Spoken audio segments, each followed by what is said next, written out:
looking forward. He asked if I speak to what would be happening in the city center in the year 2013. So that's what we're going to go through this morning. We did get a little bit late start, so I'm going to make this work. Push right through. There are a number of things that are happening that impact the center of the city. Harbor Brook flood control is advancing to the point where there will be real projects. We hope that we will be in the ground with regard to the hub project. I know the governor's coming in a couple of weeks. Whatever you learn today about the hub project, please keep it in mind and just gather around him and tell him we need the money now. ConDOT is in the midst of a $447 million rail project, New Haven, Hartford, Springfield, and connections beyond that. And that will have a large impact on Meriden, and the Meriden area is actually where many of those things are going to start. Community Health Center, Inc., for those of you who are familiar, one of the most up-to-date and cutting-edge deliverers of healthcare services, is planning a $10 million expansion. Their present location is right down on State Street. They would like to have that addition right across the street in the MHA parking lot that's down there. Some of you may have experienced the West Main Street streetscape project during the past summer. I can assure you we're almost done with that. When the snow is melted and the weather is warmer, we'll be putting the last coat of the road back on West Main Street. City's completed a TOD master plan, which was done for us by the engineering firm Parsons Brinkerhoff. For those who don't know, that's the firm who built the original New York City subway system, the first line of the subway, and obviously has been around a long time since then, and really is an international, very well-respected firm. You can online go to www.meridentod.com and see that master plan there. We have a number of different grants that we have been successful in applying for, and funds that are carrying out various planning activities. I'm going to talk about that a bit too. That's the latest iteration of the hub concept plan. The hub is that 14.4 acre parcel located right in the center of the city. You can see that rail station is there. This project will have several amenities. The linear trail, which phase 2 of which is under construction down, running from Hanover Pond over to Coe Avenue.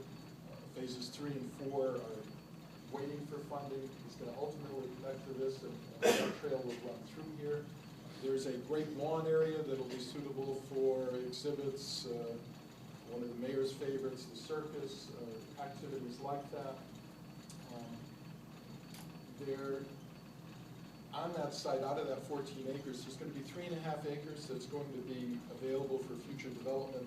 We're in the midst of doing a transit-oriented development zoning ordinance. That would provide and allow for up to 1.2 million feet of square feet of development on the hub site. So the project is fully permitted. That was difficult. We have permits from Connecticut Department of Energy and Environmental Protection, the U.S. Army Corps of Engineers, FEMA, and several of our own local agencies. That was, in and of itself, believe it or not, quite an accomplishment. The plans are fully engineered. I included a slide just to show that that's actually the case. The specifications are ready. This project is a $13.54 million project. On hand, we have $6 million that is composed of state bond commission funds, Urban Act funds, and a state brownfield pilot grant. We're looking for another $7 million and have a request in, obviously with the state, for $3.85 million as soon as possible, January or February bond commission meeting, I'm hoping, and for a subsequent $3.15 million during the course of what will be an 18-month project, depending exactly on when we get started. As you know, Harbor Brook,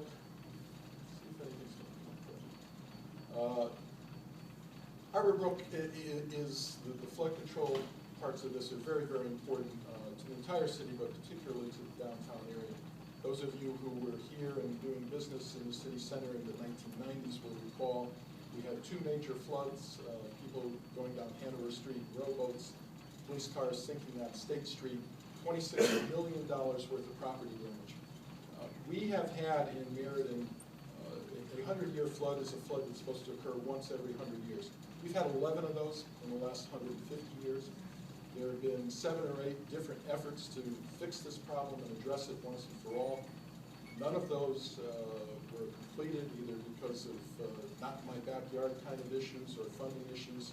We have all of those permits, we're ready to carry that out, and there are several projects which we will be doing in 2013. The city has acquired the old Church and Morse building and the Lizio building, which is next to it. As soon as we can get those buildings cleared out, we will be demolishing them. Those are necessary for channel improvements. Harbor Brook takes a pretty harsh turn right in that area, and this will allow us to change the channel of the brook. The Amtrak Railroad Bridge, which is located just downstream of those two buildings, is a major obstacle and impediment, and we need to do this in order to start working on that. The Cook Avenue Bridge project, which was undertaken by the state because Cook Avenue in that area is a state highway, is nearly complete. The bridge has been redone. It's open. They'll be doing some finishing work in the springtime. And the next major bridge project will be at Columbus Avenue. That's a project that is fully funded, ready to go to bid. All that we need to do is get the hub project underway, because the deep permit requires that we do detention before we do some of these other bridge projects. But I do expect Columbus Avenue to be underway next year. Detention, as I said, is part of what the hub project is all about. That area is sort of uniquely situated. Flooding in Meriden occurs when a lot of rain comes all at once. Harbor Brook comes down, it hits undersized culverts on the bridges, other impediments on the brook. The water backs up. In order to take care of that, we have to redo those bridges, make the water flow more quickly. We're not allowed to simply ship our flooding problems downstream, so we need to detain water at certain points, and the hub is uniquely located in the Harbor Brook system to accomplish that. The other area where you're going to see detention is out by Falcon Field, just north of the Westfield Road Bridge and downhill from where Falcon Field is actually located. That will be another detention area. And that project is fully funded and should also start in 2013. I mentioned the rail project. This is going to increase the service that connects Meriden to the rest of the country, certainly, but clearly in the region. We're talking about 17 round-trip trains in 2016, 45-minute frequency in the peak times, hourly off-peak. That will improve again in 2030. There's been a lot of concern addressed in the community about how that will impact traffic, because obviously the rail line crosses East Main and West Main at a critical point. We have actually sat with the state DOT doing some pretty sophisticated traffic simulations. And because of some of the changes that are going to be made as part of the Meriden Station improvements, the impact, actually, traffic should be able to flow a little more smoothly at that point than it presently does. For those of you who are down in the Center Street, Kensington Avenue area, we may have some issues down there that we're still working on. But in terms of the city center itself, that really shouldn't be a problem. You're talking about restoring the double track between Meriden and Newington that was removed a while ago.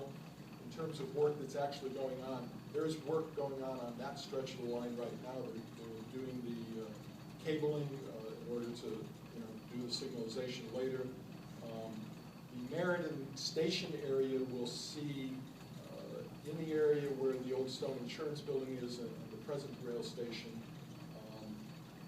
you see parking either in a service lot or a structured lot down on State Street, perhaps additional parking up on Colony Street, a double high platform. So today when you board a train in Meriden, you have to step down and then step up steps into the car itself. It takes you longer to do that than it will in the future because the high platform actually meets the entrance to the rail cars.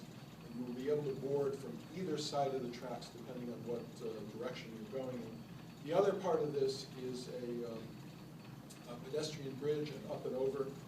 You'll go up, cross over the tracks, come down. The access point is going to be right at the city-owned property that's located on Colony Street that's next to the building owned by John LaRosa. Sort of I did get a reference to my age when they were talking about how long I've been doing this. So for those of you a little older, it's right at that alleyway that used to connect down to this train station where the Green Lantern bar was. The station improvements are in design now. There's sort of a generic concept that they're using, which we will be able to adapt to some degree. If you look at the left, that's a virtual of what the station area itself should look like in that up and over. And if you look right in the center, let's see if I can use this to point it out. Right there, that's the vacant property and the municipal lot that's located on Colony Street. For the purpose of the presentation, we built you a virtual building there so you could have an idea of what that might look like.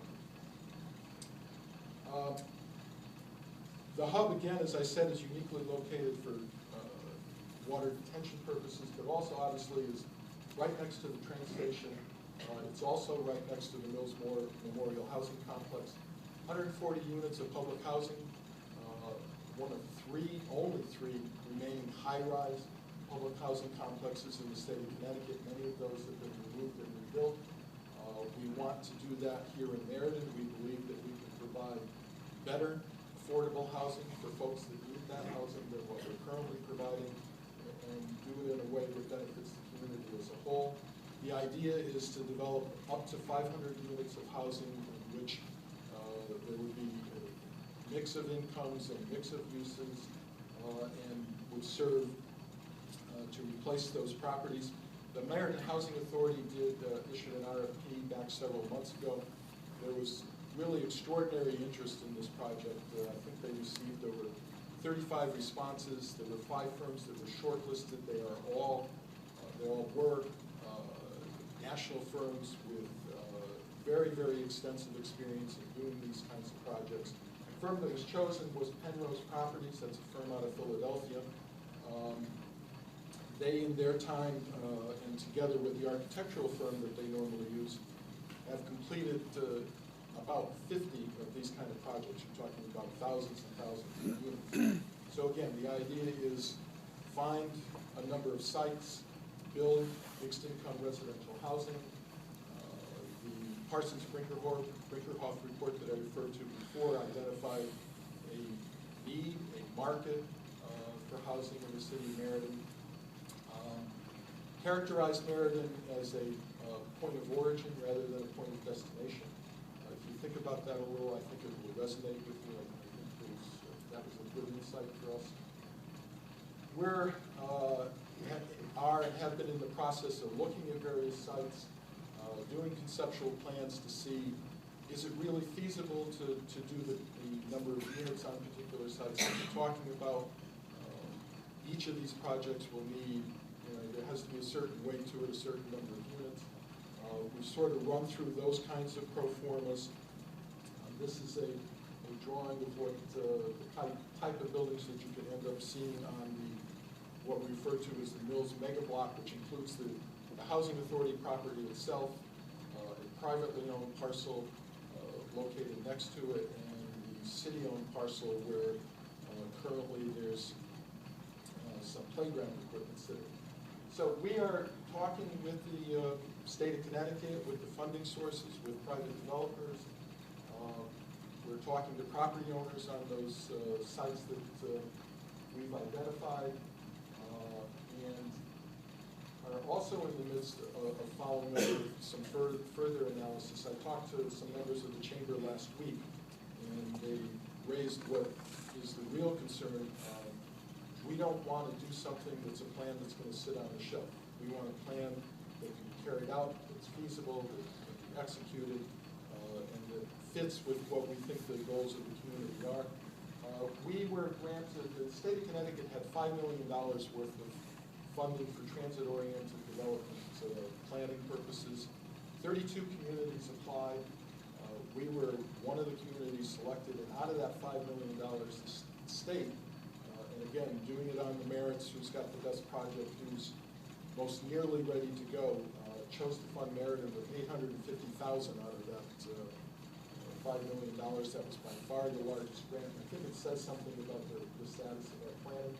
So there's a firm called Forward, the numeral 4 word out of New York City, that is going further with the market analysis, looking at actual parcels, what are the development costs, is it financially feasible to develop them,